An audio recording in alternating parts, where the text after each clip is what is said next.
some men think, including myself, if I just have a woman, I'm like, okay, this is a relationship. Even if I marry her, this is my wife, but it's a relationship. It hasn't become a family. We haven't actually brought kids into this world. We're not raising a family together. So for men like myself, we don't view it the same. Now, for a woman, she might be like, I'm single, but the second I have a ring, I am no longer single. We could have been dating for 15 years, but if she don't get that ring, she's still single in her mind until that ring happens. So that grand gesture or that grand event that happens within their relationship, I think from different sexes actually makes the whole severity of the relationship come to perspective for each of them. Sounds like you're saying that we don't get serious until we put a baby in you. I don't even say put a baby till you see it come out. But then if that's the case, that's ass backwards though, because this whole time she's probably expecting something more. So they're already not on the same page. So just because you put a baby in a woman doesn't mean you've practiced to be a husband. And that's why women be trapping you guys. That's when you're going to take us serious. Let me not say us. I don't do that. But true. Yeah, women trap guys because if that's what it takes for you to look at me seriously, for you to see me as a wife, your partner, or anything of the sort, I gotta give you a baby. I swear to God, this shit blew my high. I gotta talk about this, right? Hot 97. They had the gurus, I think, right? The little guru segment. Shout out to Hot 97, Ebro, in the morning, all y'all, whatever. Yay. They had somebody call in or send an email about a situation where this girl was dating this guy for, I think, like a couple years, and she got pregnant. They were dating, but they weren't in a relationship. So they were sleeping around. And she got pregnant, and they were older. He already had a kid that was like 14 or something, and she had a kid around the same age. Mm-hmm. And he was already telling her that he didn't want to do any kids at this time in his life. So then throughout her pregnancy, he's been inconsistent. He has he'll pop in, but then he won't play the role. He won't go to the doctor's appointments, but then he'll ask how the doctor appointment went. And so what her question was at the end was, should she tell him when the baby is due? Should she invite him to the labor of the child? Because she doesn't want him there because of his inconsistency. She'd rather just have her daughter there. And for me, I was like, what is wrong with you? I don't even know. But the thing for me was like, why, if he's being inconsistent, why would you even I had a couple different things to say. I actually tried to call them niggas like, yo, come on, bro. Like, I need to tell y'all. But if he's being inconsistent, why have the baby? No, why not just tell him? And you should probably expect him not to be there, right? One, if you're basing it off his patterns. Two, even if, and I speak on a more, this topic is more sensitive because I feel like that kind of was like my situation. I wasn't inconsistent, but me and my girl were not seeing eye to eye throughout her pregnancy. And because of that, but that didn't stop me from being there. Mm-hmm. You know what I'm saying? And when I was there, that kind of made everything click for me. You know what I'm saying? It helped me put everything into perspective. So I'm not saying that will be his story, but I feel like a lot of men don't get it until they have their baby in their arms. Mm. We don't feel your pregnancy. We don't feel you carrying. We don't feel the baby kicking. We don't feel the baby moving. All we do is visualize what might be in your stomach. And then when the baby comes out, that's when we can actually feel what you felt throughout your pregnancy. That's just what it is. So and then on top of that, you're going to create a battle that is only one that's going to suffer is that baby. Because even though this man is inconsistent in being at your doctor's appointment, and although he is 100% wrong, but if you just have the baby sneakily, and then this man could grow a type of bitterness to you that will be unforgivable. And now the only thing that's going to suffer is the baby. because you wanted to put your feelings involved in your pregnancy. I think we got to stop taking the pregnancy as a personal thing. Men too, because the only one that's going to suffer is what comes out of it. And that's like the thing that I just can't fathom, when women do that and they go through these extreme emotions because they're pregnant and they make these extreme decisions. And I do know that your hormones might not be, regulated because of all the different things that are going on in your body, but still, it does not make it okay for you to just go out and randomly get an abortion because you found out your spouse cheated on you. It doesn't make sense that you don't like what's happening within your relationship, so you just try to rob the man of the moment of his child being birthed. That's not a proper solution for anybody, or conducive for the future of your co-parenting potentially, or the child, or the child's life. That's just my take. I agree. I feel like it's like a power play. I feel like it's a power play that women use because they're carrying the baby. This is just my opinion. Like, I feel like some women are like, I'm the one carrying, and you're right, you are the one carrying the baby, but that doesn't mean the baby's not leverage. Can you say that again? Well, the baby should not be leveraged. That's not its purpose. You trying to say it's our fault? It is. It's my fault I got a daughter? But that's how they used to. No, but that's how they used to treat women, though. They used to, but like, they used to toss women to the side if they didn't give you a son. You have two X chromosomes. But a woman that has their baby, has a man's child, and is in full custody of a man's child, you hold the thing that is most precious to that man that actually cares about being in his child's life. That's why these parents be in and out of the courtroom, because let me snatch all that power you think you have. Have you been to court? She doesn't even have a kid. What? I don't have a kid, but thank you. I'm just saying the petty arguments between parents and trying to get custody, and she won't allow me to do this. It's not, and getting to court for every little thing. It's not a petty argument if that is half your child. Like, that's your child. Nothing is petty. The arguments aren't petty. It's the actions that you do that make it petty.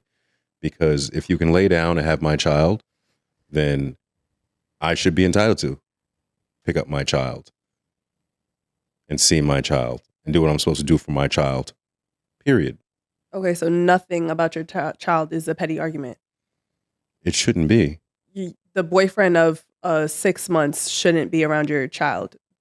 Is that not a petty argument? To me, that shit seems petty as fuck to me. First of all, when you bring other people around your child, I have to trust the fact that you have some goddamn sense, and you're making a wise decision for the welfare of our child. I don't get to tell you who you can and can't bring around my child. I can't. I'll never have that power. You know how many times that we've heard over and over and over again, and I hate to say it, and I think about this, because I have a daughter. How many times that we've heard stories, countless stories of stepfathers doing things to the stepdaughters, or the boyfriend, or the boyfriend, or the stepsons. Or the stepson. Period. And it's like, and they do it not only to girls, they do it to boys too. Mm-hmm. And so me arguing about your 6-month boyfriend being around my child will never be petty, because guess what? And I had this conversation. Don't be adding shit. You gotta add to it. I had this conversation with my girl too. Like, no offense, like, she left. Well, I don't want to say she left, but in her church, they take the toddlers to a different room. And I was like, don't you ever allow my daughter to go to a different room with no one. I don't care if it's your deacon, your pastor, your sister, your nun. I don't care who it is. Don't ever put my daughter in position that's out of your sight. Mm-hmm. And I was like, because guess what? All it takes is one situation that you can't undo for my daughter. Facts. You can't undo for my child. So I'm not playing that game. There's not a petty argument. It's not, whether it's 6 months of your dating, whether it's your uncle that you wanted to just leave around. And don't ever put my child in a position where harm could be done and you can't be there to stop it or regulate, or not stop it, but prevent it.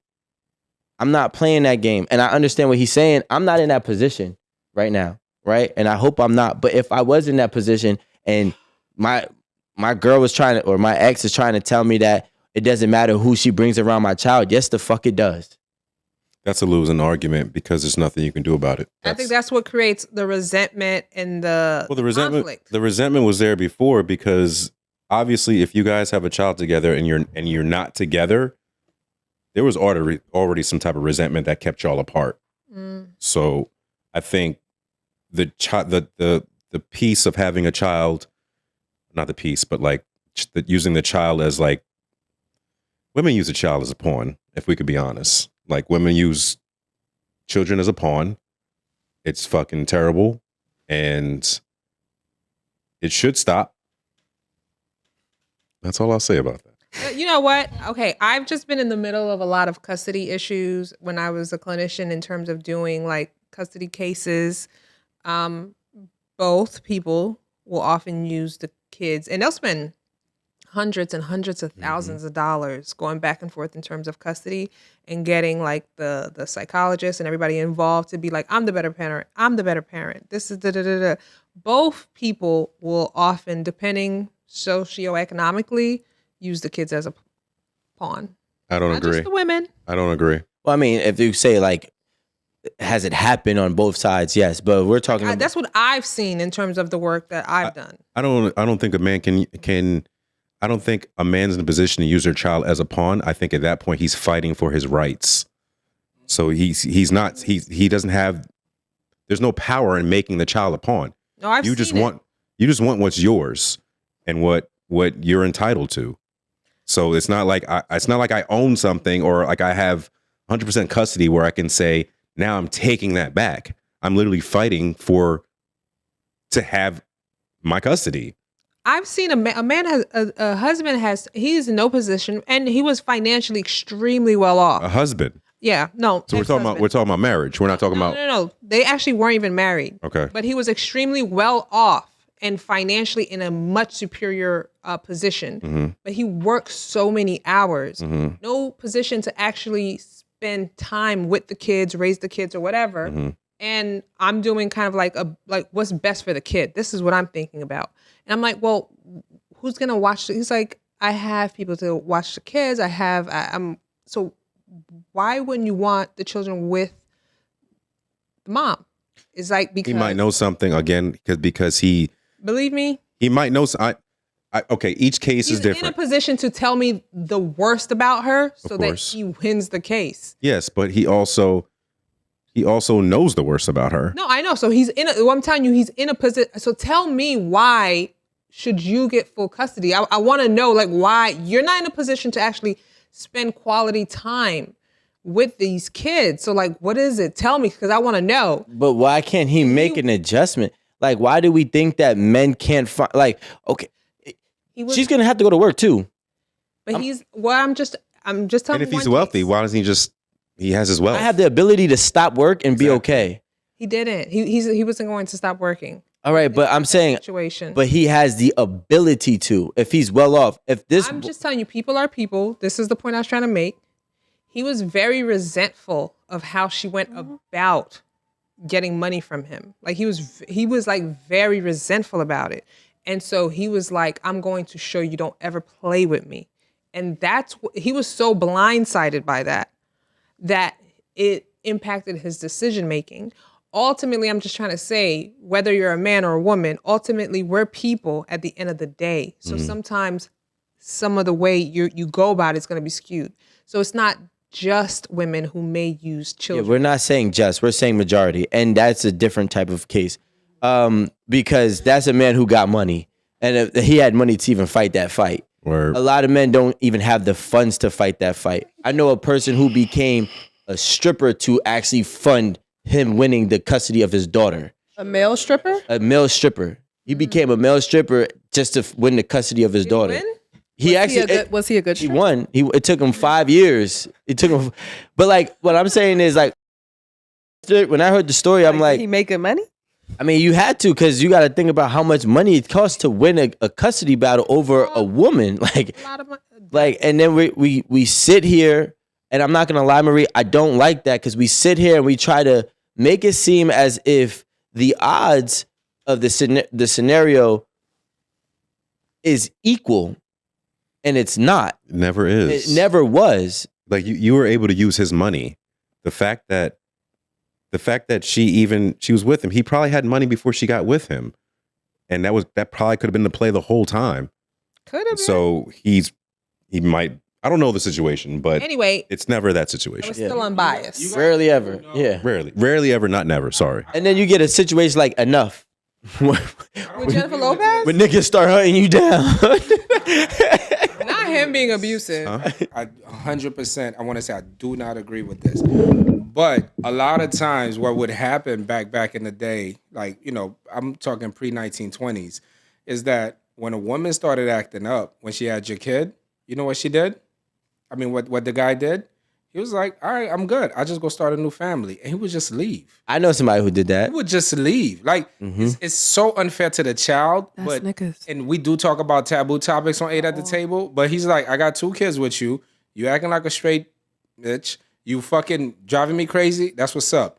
I moved my ass over to motherfucking Maryland. I moved my ass over to motherfucking Start Virginia. a whole new life. I start over. I get a new life. And you know what happens? And you guys seen this shit in movies. Everybody in this room seen this shit in movies. Child comes up to the door. You abandoned me when I was a child. It's always ringing the bell in a big ass house with a new family. Nigga mad happy. Y'all seen this, right? Now that's so true. If I ever heard nonsense, that was it. Because really, prior to really, in terms of the early 1900s, late 1800s, children automatically were going to go to the father. fathers. Like, women had actually no parental right. That's because they weren't working either. But no, because women had no rights. So if you had no rights, that means you had no parental rights. So You see what happens now when you give them rights? Oh, no. Okay. you give them a little bit and they take them out. so, like, now I can't see my kid at all. I get it. We're living in the now, so we're saying how unjust it is. But a woman, even in the worst case scenario, she couldn't leave, because if she left, that means she automatically lost custody of her children. She had no rights. So was this the time that, because I always get confused when women say they want a traditional man. This is the part. No, I just don't. I never know. Where he was being a traditional man. I never know what section. Yes. Because it's from the 1920s to the 1940s, and you guys had rights. Listening to this passive aggressive. No, said what? Passive aggressiveness. no, it's not crazy. I'm no asking a serious question, because Okay. this is a serious question. Okay. I'm not being funny. I hope so. I'm being dead serious. Okay. So, are there parts of the traditional man that you guys want, but or the traditional relationship that you guys want, and then parts that you don't want, or is it just No, 100%? See, the thing is, I think what the They just want problem. their cake and eat Answer it. that. I was about to say, actually, Marie, you got that one, because I don't want to. Okay, see, You really don't? You just I say- don't know. I'll take Marie. Go ahead, You Marie. don't know. I don't know. I'm still figuring it out. it doesn't always have to be an extreme, right? And I think this is where we always fall short of each other. And I think part of the problem is when we're talking about in terms of the 1800s and the early 1900s, right? When we're like, oh, if I leave, that means I have absolutely, in these extreme cases, right? And they're always extreme cases where someone is like, damn, I'm being abused, I'm being murdered here, and I don't want to leave because my children are here, right? And so as a result, you have extreme situations happening. When a woman says they want, there's nothing wrong with that. I didn't say it was. I think we just have to find the best. Just because I want a traditional man doesn't mean I want to be oppressed. I'm looking for partnership. I'm willing to what that looks like. If that means for us, that means I'm willing to submit. That means So that's my question to you. Right. So if let's stay with the submit piece. Cap. If the submit piece is if the submit piece is like, say, I don't know, we'll say the 70s, right? Because I just want to put a time period. Though. But if there's not an era, they were killing women at some point in the 1900s, 1800s, I'm sure. They were beating women. Right. And all along, 1920s, they were leaving women. There's people, I'm sure, in all of our family that started families in other places, just up and left the women, right? And that's been going on from 1920s till 1990s, maybe even now. Right. I'm asking, what part of the traditional relationship are y'all trying to keep? Is it the part where we went to work and y'all stayed home? I know this is I'm not being funny. I know you're looking at me funny. I'm asking. I was just I'm looking. asking. I've always wondered whenever I hear this on the internet, Mm-hmm. what part is it? Is it a part of the provide and protector? Because when you get provided and protected for, if you're going with the tradition, a lot of shit that you don't want comes with that. And I'm not saying I'm a woman beater, nothing crazy like that. But I am. No, I'm just. No, I would never. But no, I'm saying no, but I'm because it's like We go higher. it's like I'm not saying tell you what to do, but I'm gonna tell you what to do. That's a serious question. I'm not Right. being facetious. I'm always curious as when you guys say, I want a traditional man, what exactly Does that look like? what does that look like? In my opinion, Sure. I think it looks different for different women, right? Personally speaking, and Alan knows this, I've never wanted to be a housewife. I don't have the constitution for it. So listen, so when you have some women who might say, oh, I want the traditional relationship. What that looks like for me is I need to be a housewife. He needs to be the provider. I'm going to take care of the house and I'm going to do that. And he's going to take care of everything financially. And that looks like that, right? Mm-hmm. For some women, it might be like, you know what? I want a traditional relationship where a man is a man. I'm not. Okay. That's where you lost me. So What does that mean? What is a man as a man? Cap. What is a man then? Can I ask them? I didn't even get to hear what that meant. You know good and well I don't want to be a housewife. Okay, so can I? What can is I a ask man? them? She already is a said man. that though. I've told you.